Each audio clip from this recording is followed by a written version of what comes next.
have a good topic today, a good topic about finding balance. So go grab your coffee and let's give a few more people a chance to get on. And then we're going to go ahead and get started with today's topic on balance between fish keeping and family and everything else that you've got going on in your life, right? All right, we'll get going here in just a few minutes.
Good morning, friends, wherever you are. Welcome to today's Cichlids and Coffee.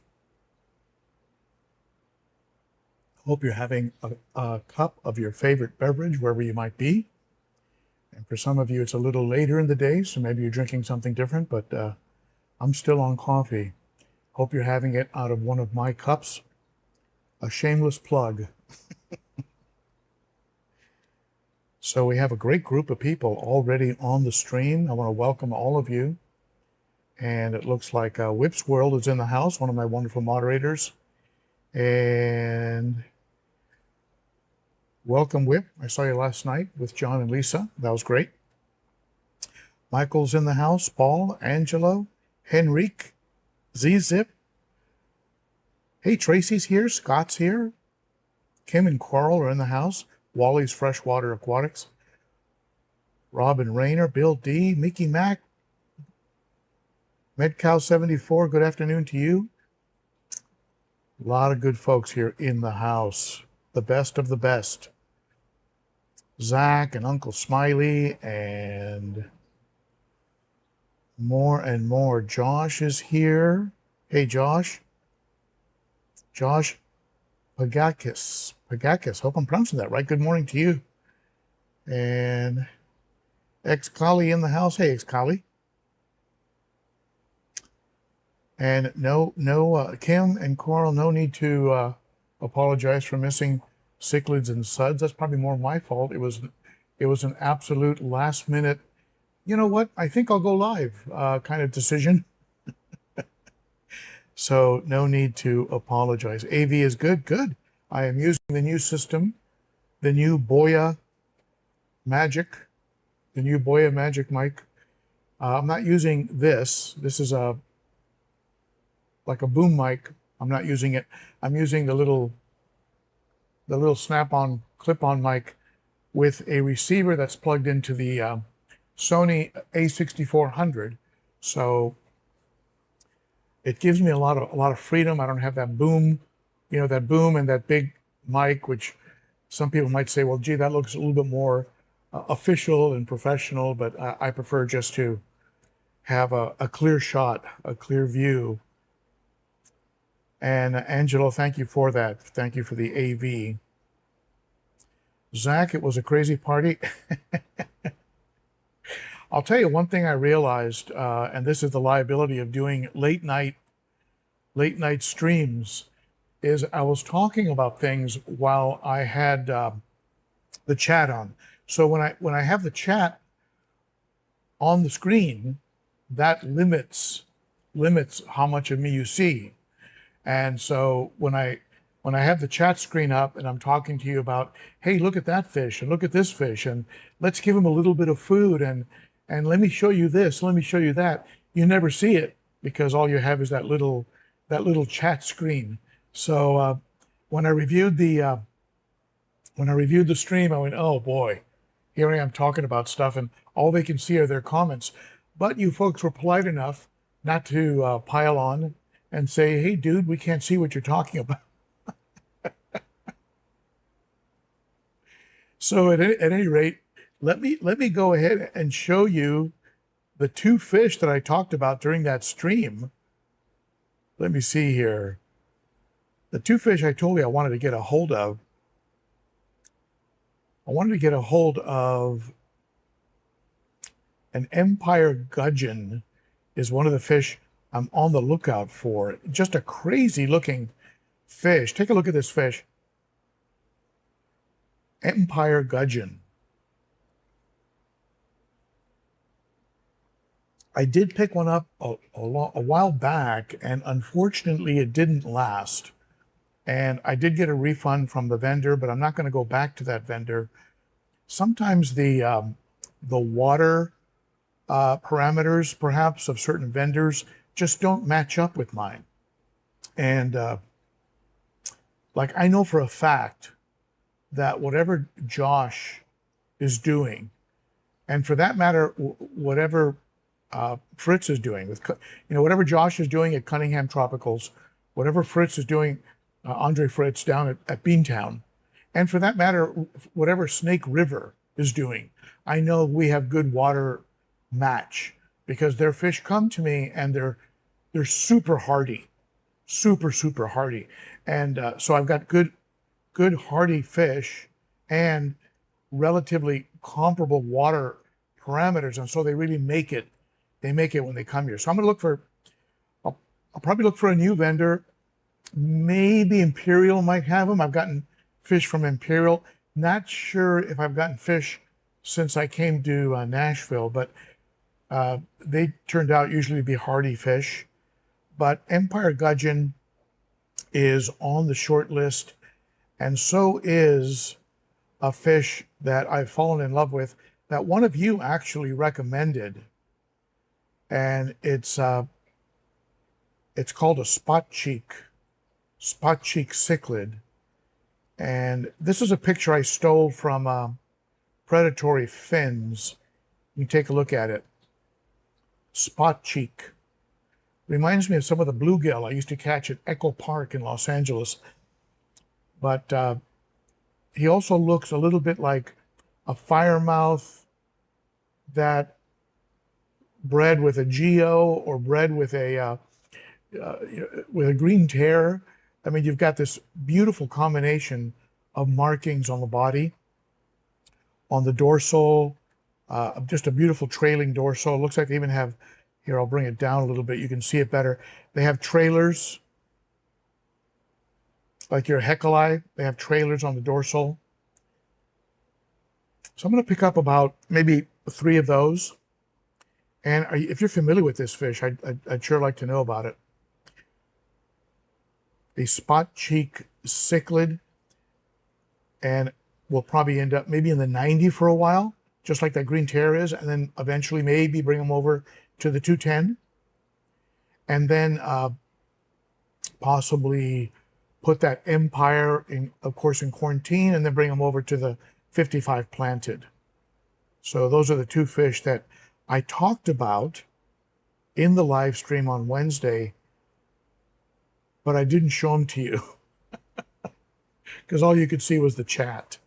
All right, more people are jumping on. Mr. Sophisticated, love that name, in the house.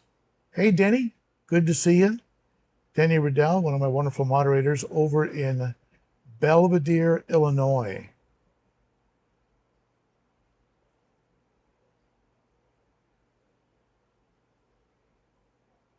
MTS Aquatics. I guess this is for Kim.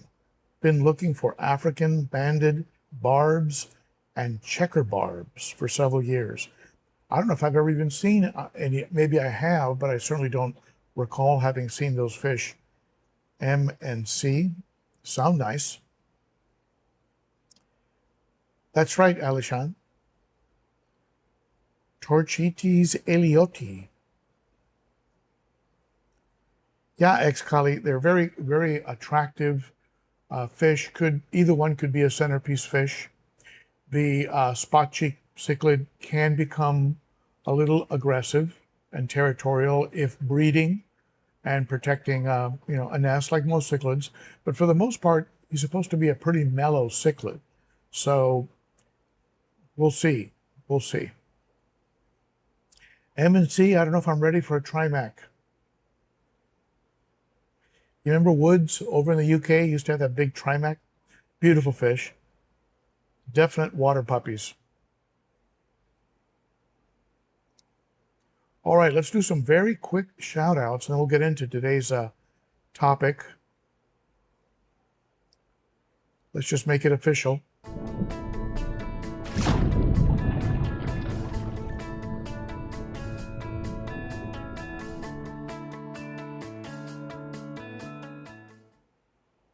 All right, the first shout out, of course, goes to my wonderful moderators and my members of the Garage Gang. Those of you who are Patreon monthly supporters, starts for as little as $3 a month, really helps out and is very appreciated.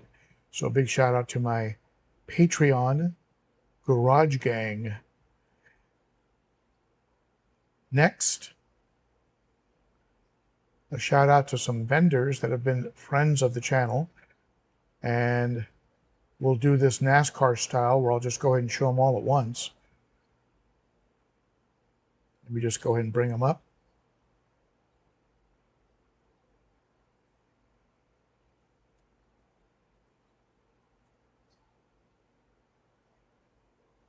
There you go, whole bunch of them.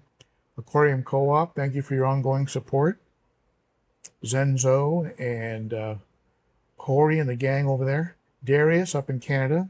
Northfin, very much a friend of the channel. Cunningham Tropical, still offering 15%, even though he's going through a big transition up there, redoing the fish room and going back to his roots. Big shout out to Andre over at Beantown for some of the amazing cichlids behind me that he gave me a good break on recently. So there you go. Shout out to those vendors, friends of the channel. I have to probably give a shout out also to Higer. Higer is like pretty much anything I want. I can call them up and go, hey, can you send me this? Can you send me that? I asked them about some of their recent products and they dropped this in the mail to me. This is the Higer all-in-one conditioner. I'll check the price on it and see how it prices out. Looks like it comes with a nice measuring cup. Eliminates heavy metals. That's good. Improves slime coating. Removes chlorine and chloramines in a second. 1 year warranty. I don't know what that means. I mean, how could you warranty this? I don't know. Effectively binds and neutralizes harmful heavy metals. Stabilizes pH. Minimizes stress, discomfort caused by water parameter fluctuations. Contains beneficial organic colloids that enhance aquatic organisms' protective slime coat. From my friends over at Higer. We also have a water clarifying product now. Quickly clears turbidity and restores crystal clear transparent water. Effectively aggregates suspended particles for easy filtration. Safe and gentle, posing no risk to fish. Suitable for freshwater, saltwater, and planted. Reduces water turbidity within 30 minutes. Fully clarifies the water within 2 to 6 hours.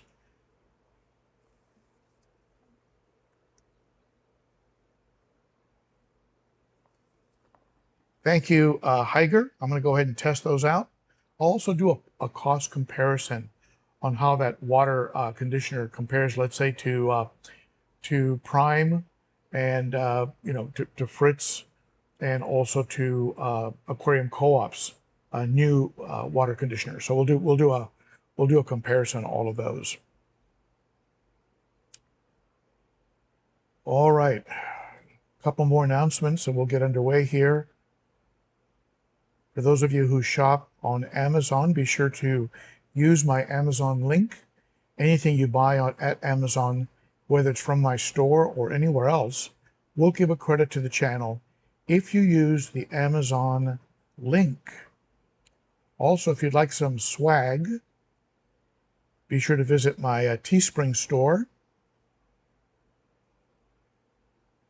And the Teespring store link is at the bottom of the banner.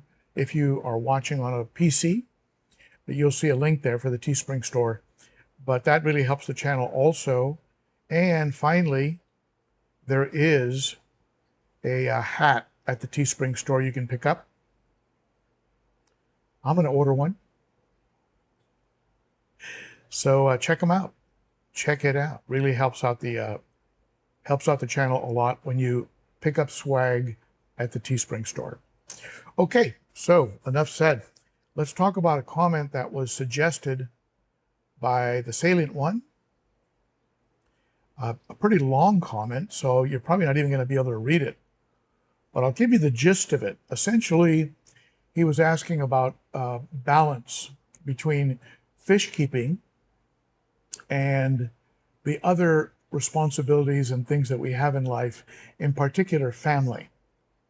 And for some, this can really start to be a problem. And Salient Aquatics, I see you're here.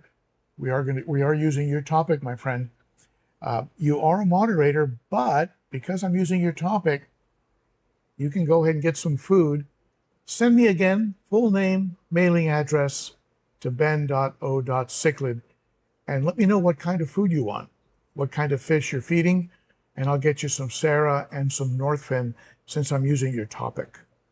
So at any rate, this is an interesting one because for some of us, this becomes a problem. And for some more than others, it really depends on how bad you have that multi-tank syndrome. Certainly one tank, a 55, even a 125, is not really going to, I don't see how that could really pose a real strong issue unless you had a water problem that destroyed the floor, the rug, something like that, or you were putting very, very expensive fish and had poor husbandry and they kept dying on you and you kept having to replace them and it would impact the budget of the house. But one tank, I don't think that's going to create a conflict. Where it starts to become a conflict, it's going to be where you start to get the multi-tank syndrome and you start adding one more tank, one more fish, just one more, honey.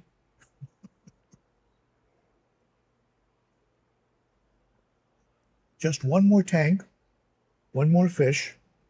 Now, let me preface all this by saying that I'm in a very good place in that when we moved from California, where I had tanks peppered throughout the house, now I'm in the garage. And so I've got my sort of man cave that doesn't conflict with anything that my wife has going on.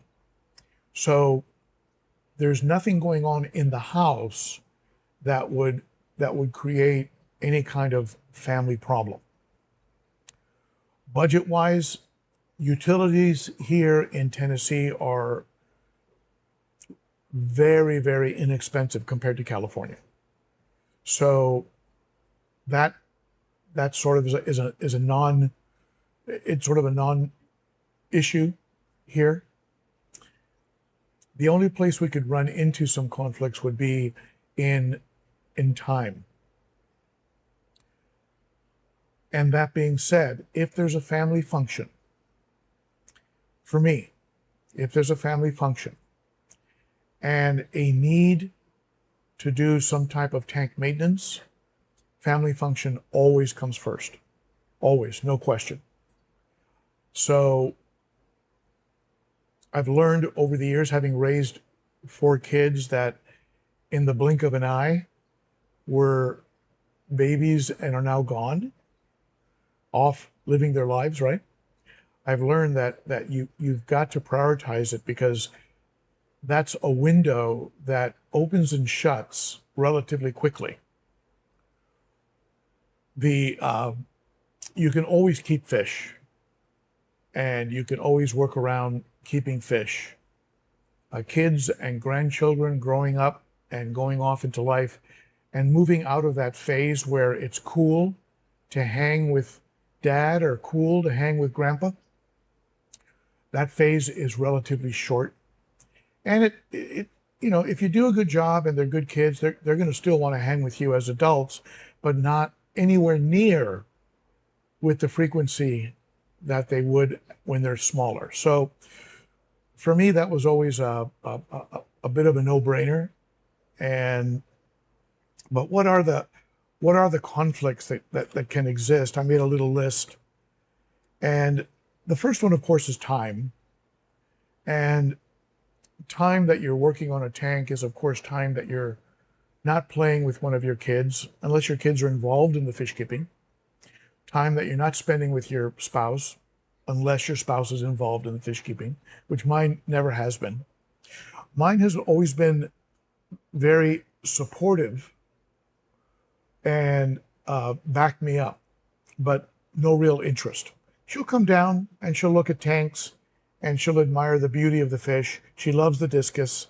For those of you that follow the channel, you know that she's a discus lover, but she has her thing and I have my things.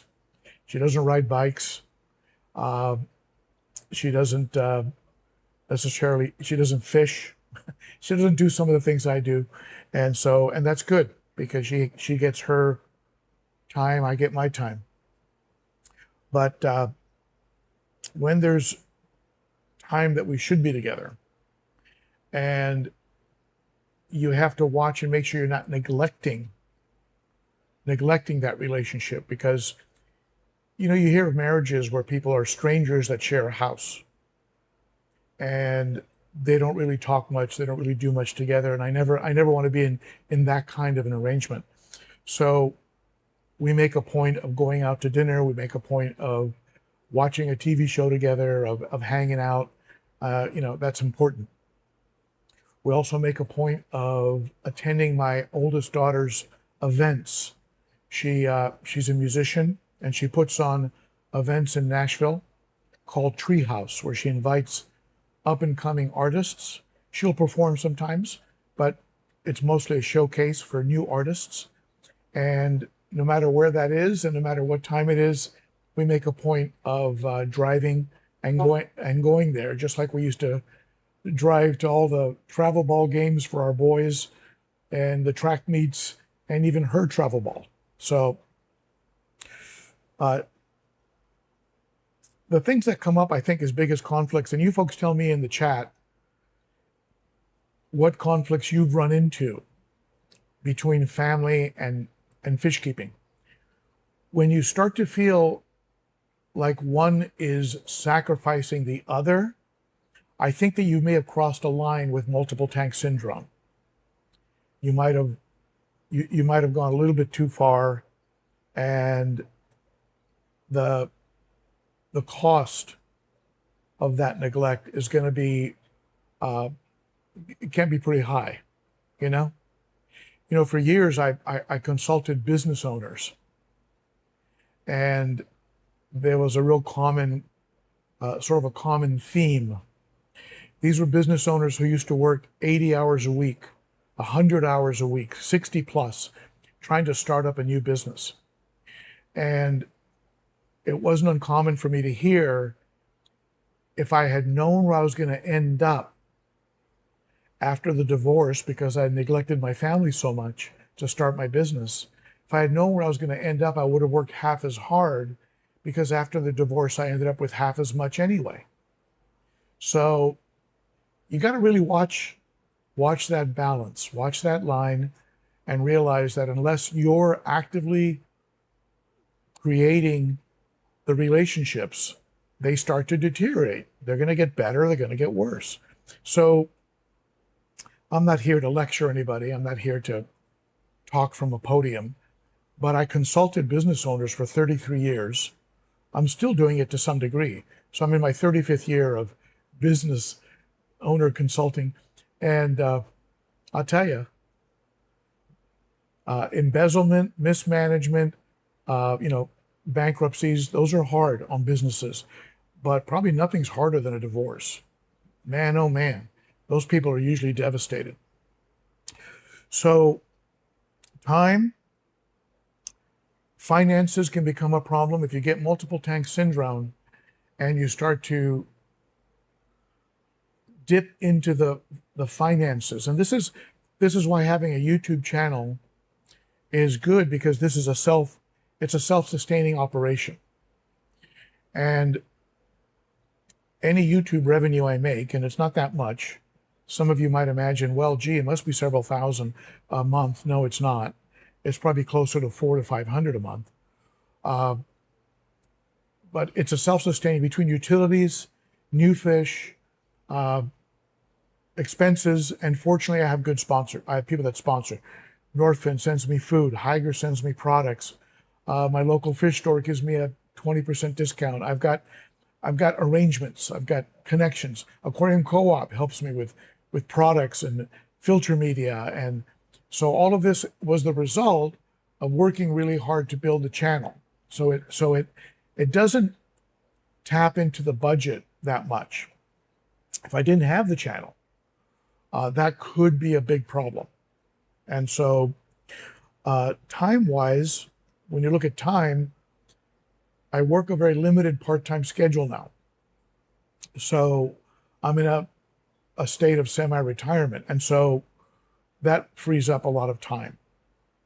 Time when my wife is working. She still works as a full-time virtual tutor for children between preschool and pre-college. She's a tutor. And she's on the computer all day doing virtual coaching and tutoring.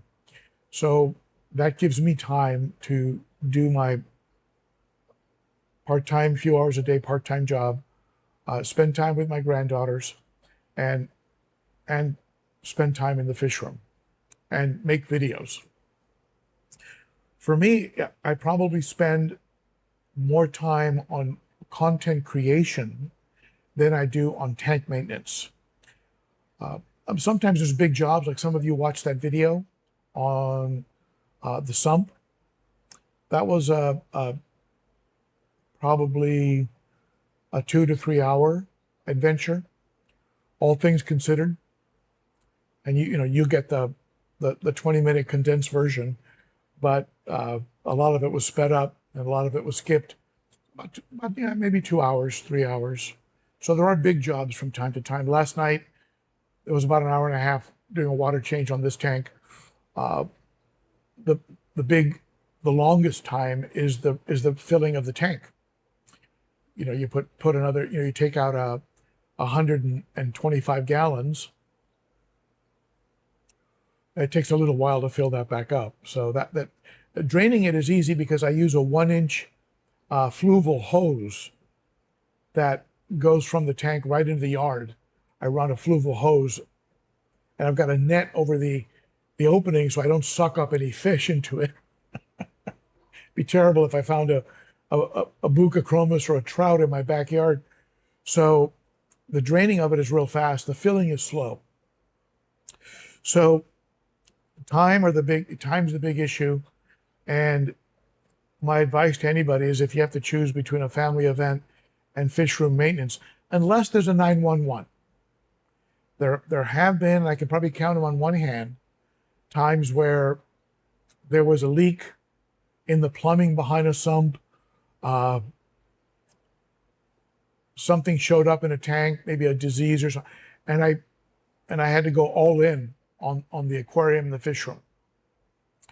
And the family understands.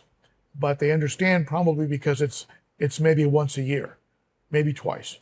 If it was happening all the time, it would probably start to slip over into the realm of, we think you're making a choice, a conscious choice that you don't want to be with us. And that's never an impression I want to give to my family.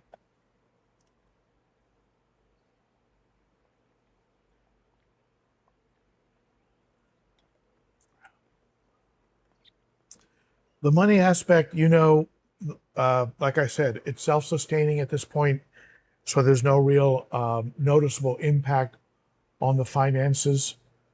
It doesn't mean it doesn't hurt a little bit when I spend $300, let's say, with Fritz, with Beantown, or something like that.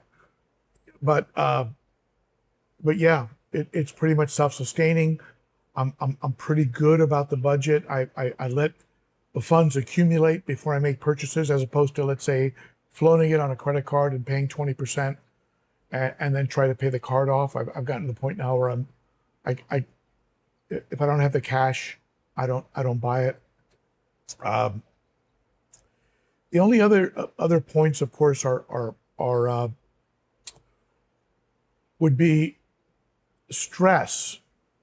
I mean, if you're experiencing stress in your fish keeping, there's too much to do. There's disease, there's conflicts, there's problems. And then that stress sends you edgy into your work or into your family. That could be a problem. And your keeping of fish should be a stress reducer. Should be your happy place where you go and your stress comes down. And if it's causing stress for you, that then changes how you interact with family, this is where you probably need to dial it back. You need to take an honest assessment of circumstances and dial it back. So, and like I've said in the past, go back to where it was fun. Go back to where it was less stressful. Go back to where you could afford it. Go back to where there wasn't time taken away from kids and other pets, right? Like if I'm neglecting my beagle because I've got, sometimes I'll feel guilty. I'll be down here doing water changes and maybe I should be at the park with Jack, with my beagle. So Jack is probably the only one where I would say I need to get better balance. My wife would probably say that our balance is probably pretty good between my fish room. But what are your thoughts? What have you run into? What have you run into? What's been your experience? I know when I was in California, because I was using the house for my tanks, I used to have to get into negotiation. I would have to do things like, okay, if I paint this room, if I help if I help to build this furniture, can I put it? I would go into barter mode with my wife, and we would work out a negotiation. And sometimes the jobs were big. We had a house in Arcadia, California, had a massive wall behind one of the places I wanted to put a tank. And I said, okay, if I pull all the furniture back and I paint that wall, and we make it an accent wall. And man, it took me a long time to get that job done. But when I got it done, I was able to put 100-gallon acrylic against that wall, and it was worth it. It was worth the work. But tell me, what's been your experience? Let's open this up to conversation. And by the way, if I missed a super chat during this conversation, I'm sorry. I wasn't looking at the chat because it can be very distracting when I'm talking. But let's take a look at the chat now.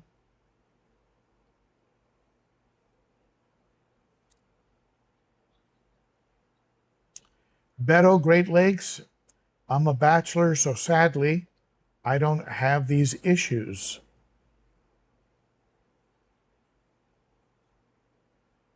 Yeah, but I tell you, if I was a bachelor, I would love to have tanks, because there's something to be said for being mentally, occupied, and I wouldn't want to be.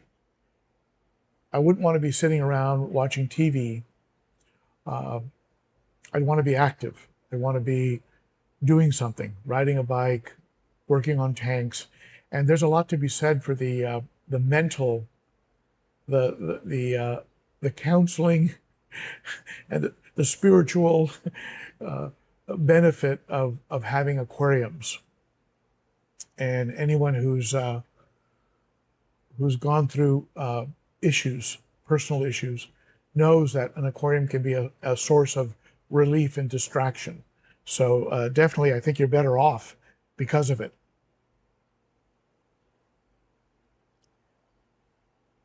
I'm going to scroll back here. I'm going to scroll back and see. So the comment I'm reading might not be the comment that you're seeing.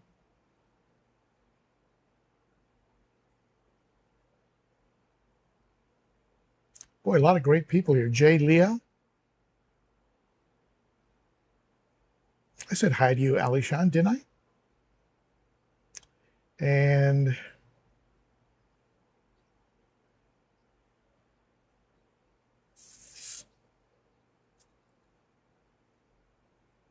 Wally's Freshwater, Warren. I said hi to you, didn't I? Of course I did. All 165. Brandon.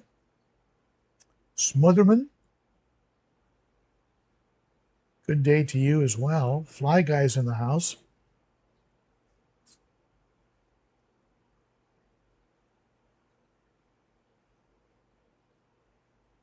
Angelo, I lived by myself for 14 years. Well, there you go. We have a lot of folks whose family at this point in life are their pets, right? You hear people say that sometimes. Well, I don't have kids, but I've got a lot of pets. The pets become their family.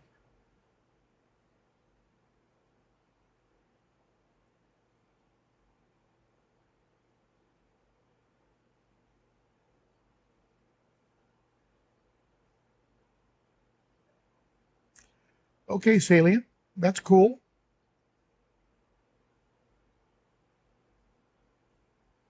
Salient wants to go ahead and gift his food to somebody else. So I'm going to write a number down on here.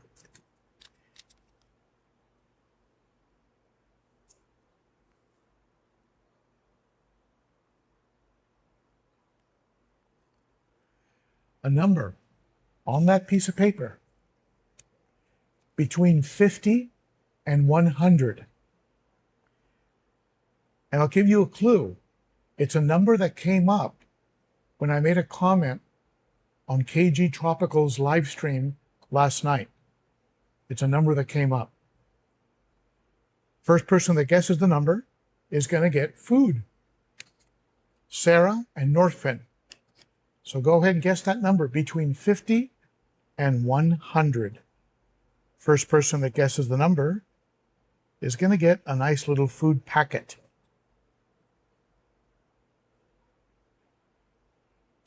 Salient, you wanted me to give it to Zach? I didn't see that. Sorry.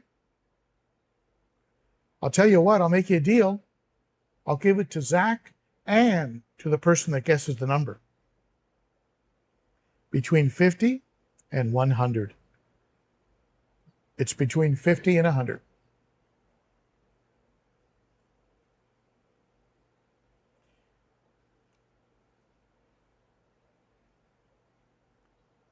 Some of you are close.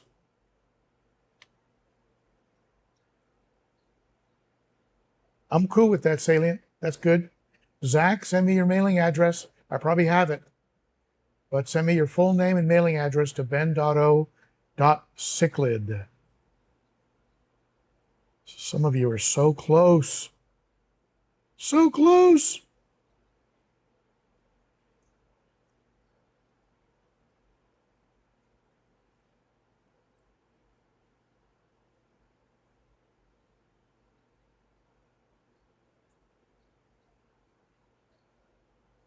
between 50 and 100.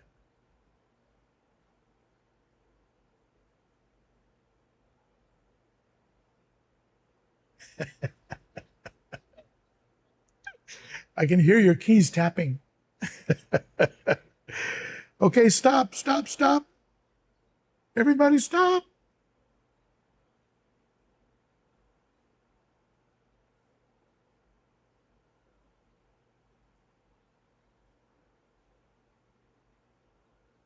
I think we have a winner. Mexicali Fishkeeper. Mexicali Fishkeeper guests 70. That number came up with John and Lisa. We were talking about my age. And the number 70 came up, if you can see that, 70.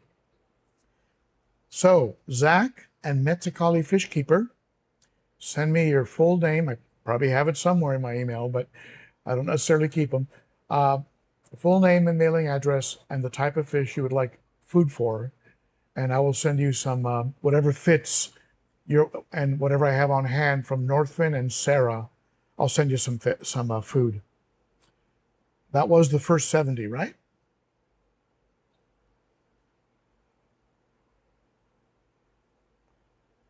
See if my old eyes missed one. Yeah, I think that was the first 70.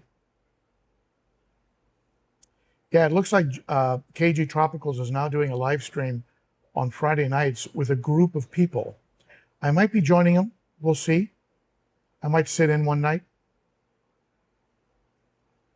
All right. There you go.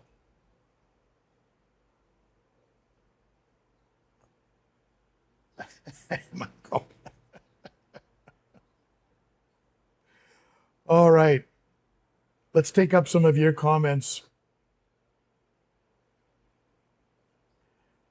So, any comments, thoughts, or ideas on maintaining a balance between family, work, and fish keeping? Let me know in the comments. We'll take it up. Also, I have a very impromptu survey for you. I want you to tell me if there's a particular fish that I have right now that you would like to see a profile on. It could be any fish: discus, rummy nose, brilliant rasboras, redhead tapajos, Jack Dempsey's green tears, any of my African cichlids, Salvinis. You tell me, is there a fish you'd like to see a profile for? Tell me in the comments. Blue Acara, okay, that's a good Kim. That's a good pick. There is a video that I released a while back called The Perfect Cichlid, and it was all about blue acaras. But I wouldn't mind revisiting blue acaras. Green tears.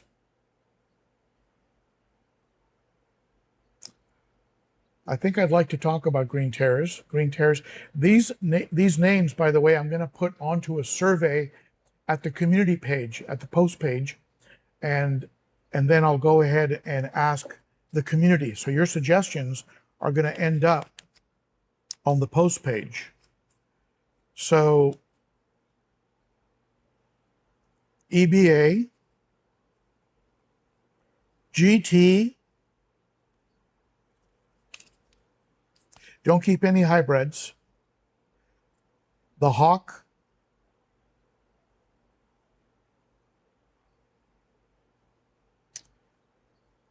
okay, Zach, it'll probably be mid next week before I can get to the post office, but yeah, I'll look for your email.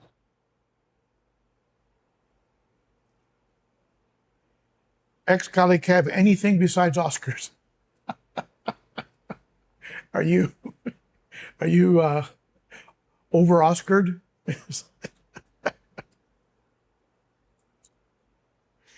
Oh, Henrik wants the Salvini.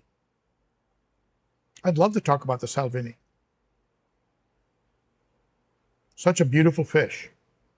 The sand diver, beautiful fish. Beautiful fish with very interesting behaviors, including the full body diving into the sand where only an eye sticks out. Some of these African cichlids are wild. Like I was talking about it on the cichlids and suds, where the hawk will hover over a fish and go sideways and look at him with one eye and then dive bomb him. And then you've got the eye biter that uses his thin body so he can't be seen against the surface of the water, and goes right perfectly over a fish and then drops down and takes him out. Probably, I mean, then you get your open water swimmers, right? Like your trouts that'll just run you down and eat you because they're so fast. They're torpedo fast. But probably the most interesting ambush predator, apart from maybe a gar and a linny that have that weird mouth that's designed to get between rocks, right, is the living stone eye. The living stone eye will lay on its side and change color. It'll lose all its color, so it looks white and dead, and just lay there. And then when a fish comes around to check them out, to maybe have a snack, a small fish maybe wants to come around and take a nip out of his eye or something, gulp, that's it, fish gone. That to me is probably the most interesting ambush predator, the living stone eye, losing all its color and laying on its side and playing dead, and then destroying anything that comes around. All right, I've got some good ideas here. Anything besides Oscars.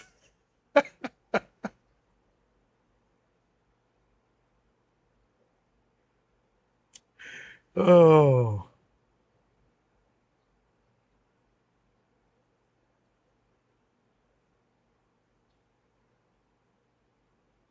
Alonokara? Am I pronouncing it right? Alonokara? I loved my peacock tank in California.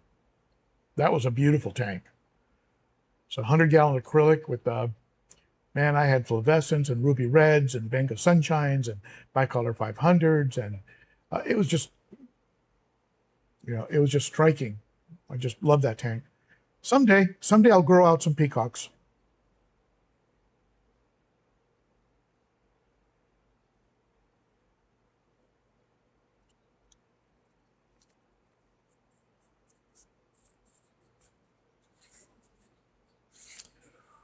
All right, ex-Cali Kev, never liked Oscars. Well, have you ever owned one? I never thought, I thought they were kind of a oddball fish myself, and then I owned one and have just fallen in love with them. I mean, they're just big puppy dogs.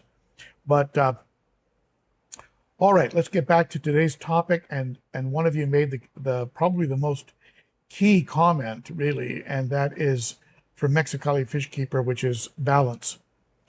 And that is the key, isn't it? Balance. If you can maintain balance.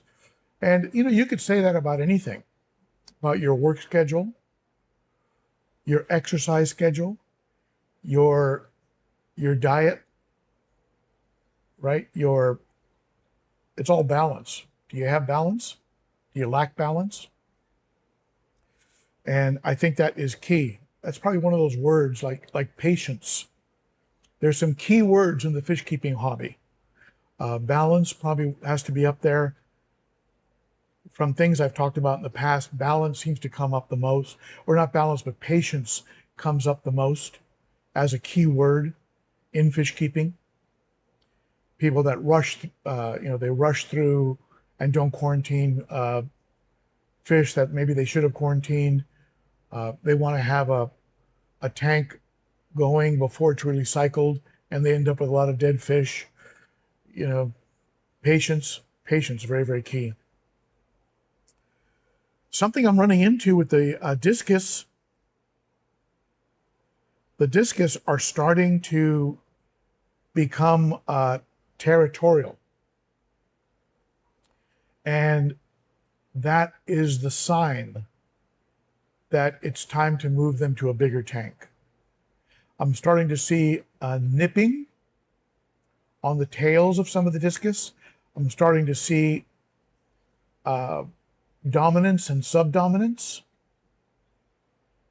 Some of the larger snake skins are starting to bully some of the blue snake skins, and that's the flag, the red flag that, okay, we've got 10 discus in a 55-gallon.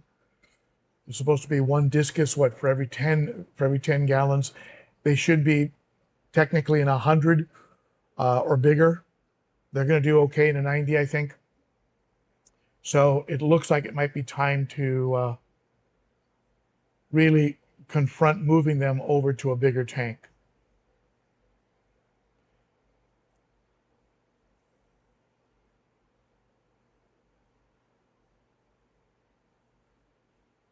So I got it. I actually pronounced it correctly. Okay, good. Oh yeah, I avoid that word. That's why I just call them peacocks.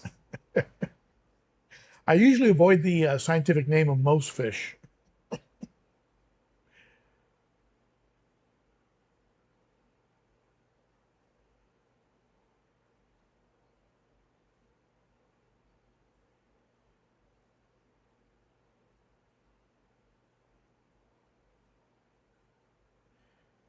Well, that's kind of cool.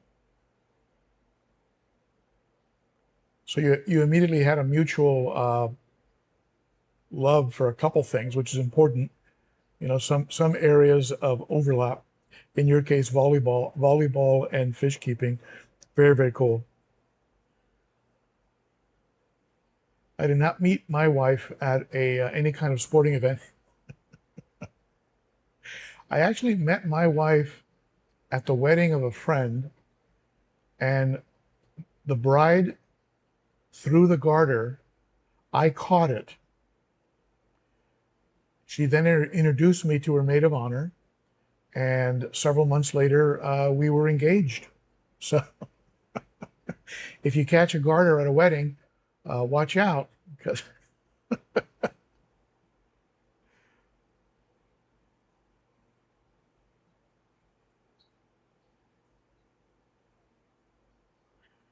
yeah, Michael, I think we've talked about that before. I think we've talked about it before, and I think I would, if I do get that peacock tank going for sure, I would like to take you up on the flavescent. Flavescents are nuts, beautiful fish, and albino flavescents, also a beautiful fish.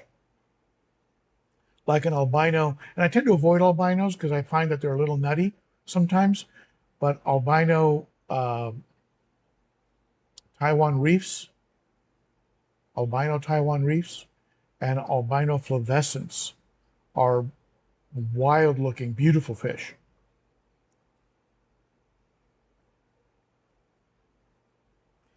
Fly guy. Well, ex-colleague Kev, you can explain to Fly guy how anybody can not love a puppy dog, Oscar. You two can hash that one out. I'm going to stay out of it.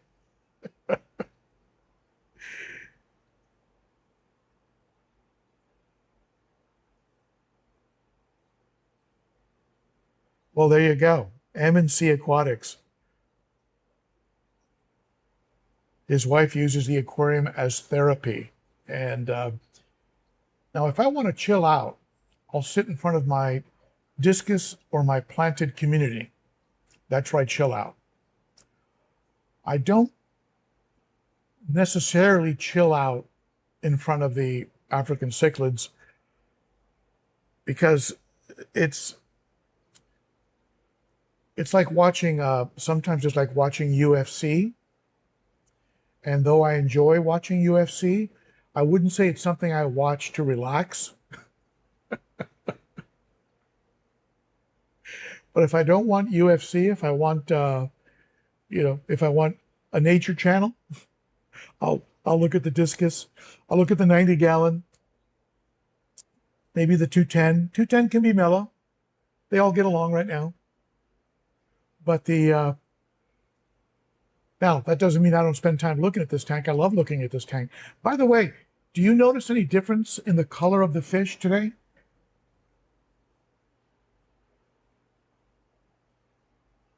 Let me zoom you in.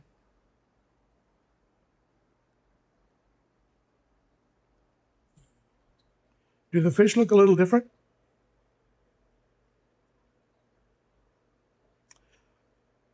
There was 3 aquarium co-op lights, full spectrum aquarium co-op lights.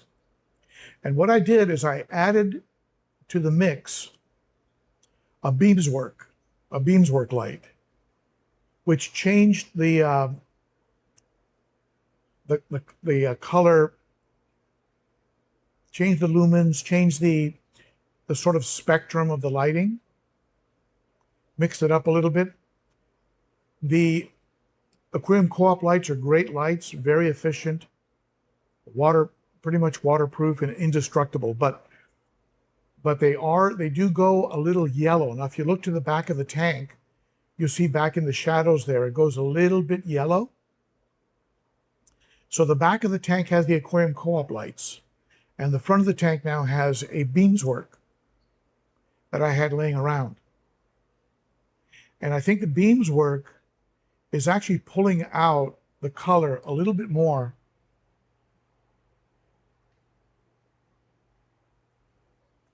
Pulling out some of the that luminescence out of the fish. What do you think?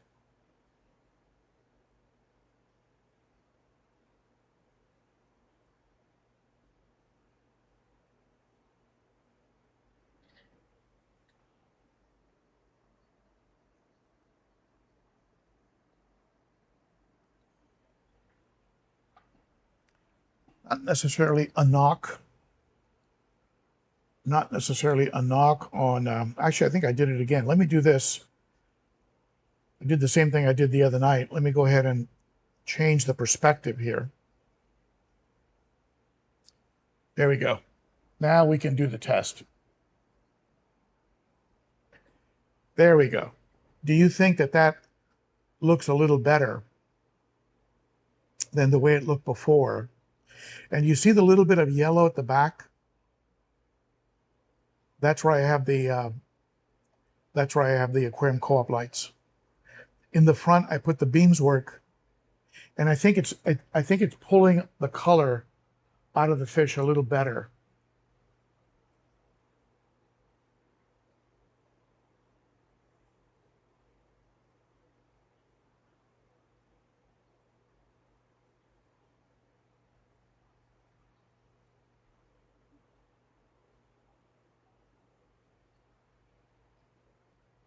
There's that crazy linny, that funny mouth. And then just like the gar has a real funny mouth right here. Now if you can see the gar, right, I went to the back. But their mouths are designed for pulling fry out from between rocks. They're not necessarily an ambush, death from above or from behind like a trout or an eye biter.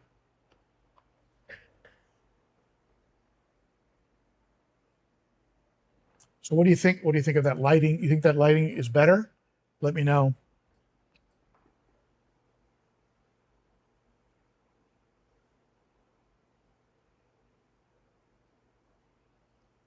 Yeah, that's what I think I'm experiencing, Kim.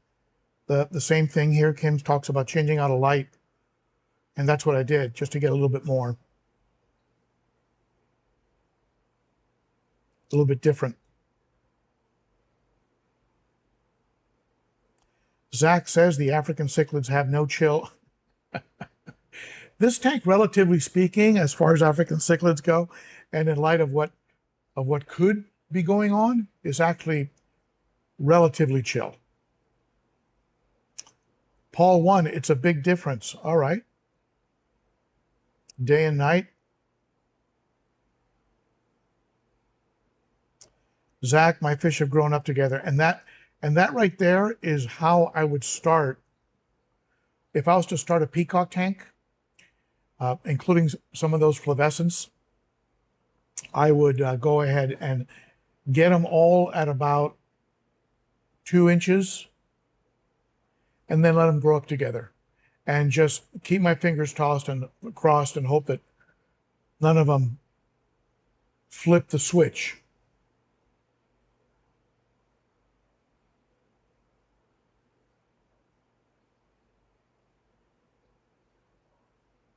So we were talking about Oscars. One of the advantages of this new Boya Magic mic is I can move around.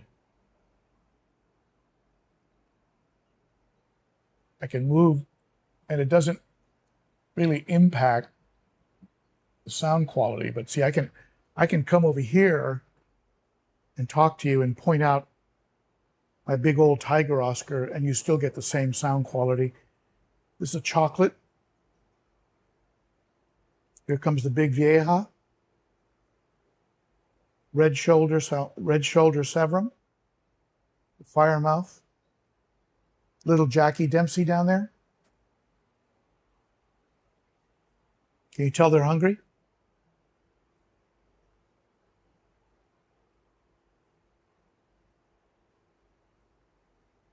Salvinis are just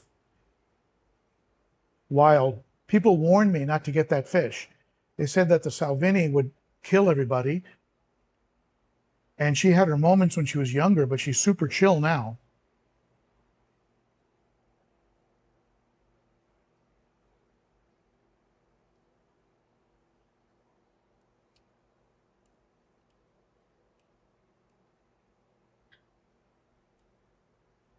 Here's the discus tank.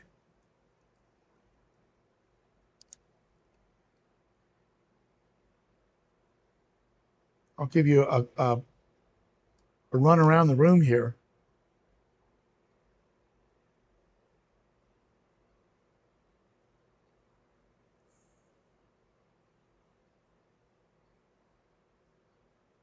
Discus are doing great. One of them is showing some spots from where he was nipped a little bit. And that's why I'm starting to think it might be time to start the process of transferring him over. There's the planted, and you've got a light pole right in front of the planted tank, but you can see the planted aquarium doing very well. Planted community. And I'm going to come around the other way. Got some amazing Anubias in that tank. I'm going to come around.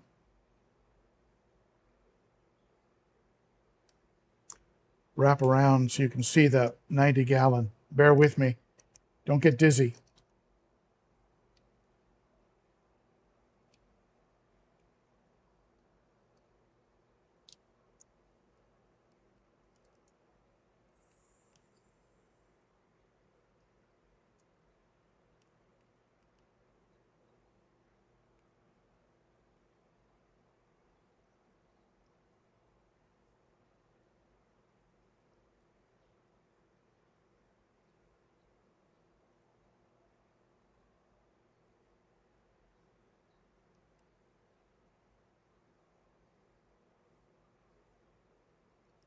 Are you dizzy yet?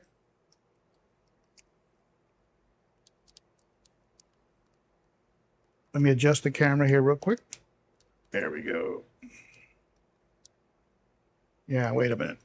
Bear with me. Got to make one more adjustment so you can see that final tank.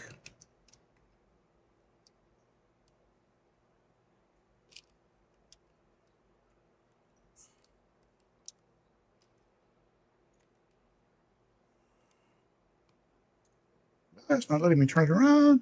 All right, well, we're going to have to go with that.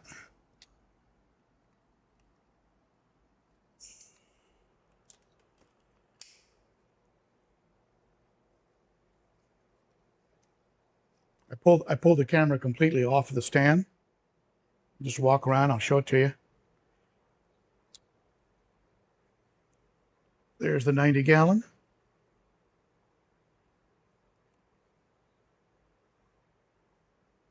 There's the old camera hog.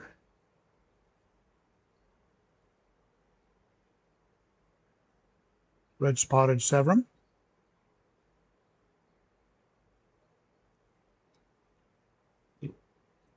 redhead tapajos.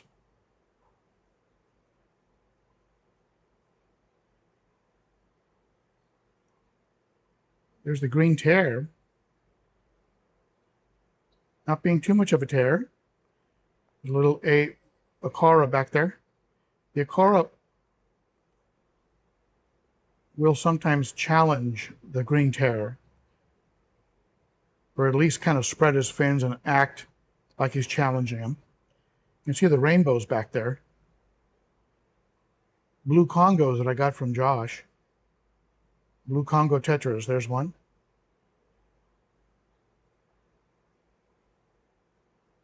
Beautiful fish, the way their fins are and their colors. So pretty. So this is where the discus are going to go. They're going to go into this 90-gallon. Wish me luck.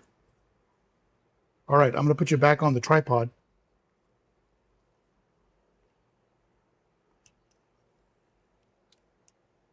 So many cables.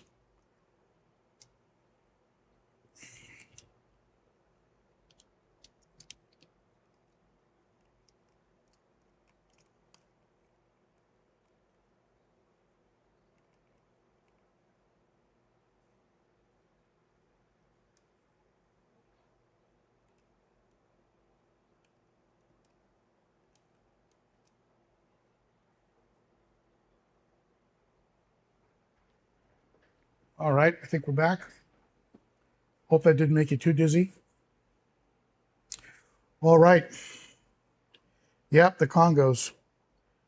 Mr. Sophisticated. Congos are absolutely beautiful fish, in my opinion.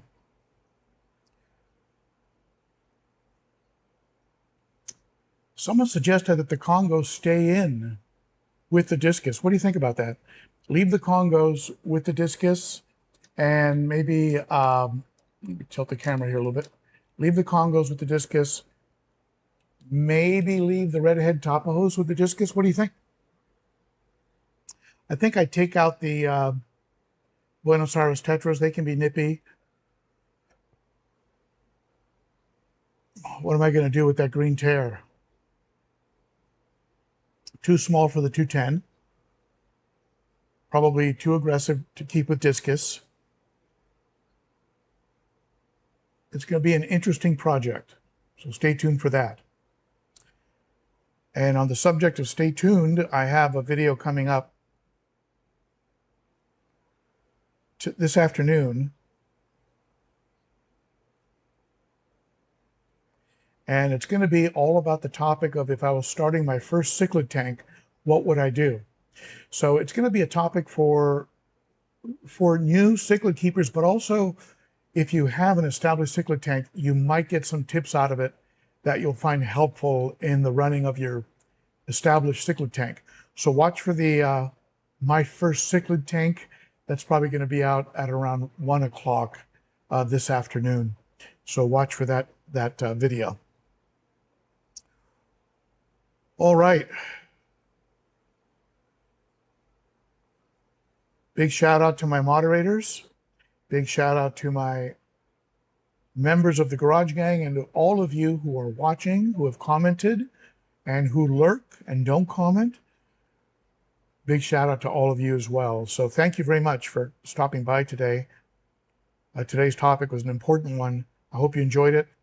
And I think with that being said, we're going to go ahead and wrap this one up.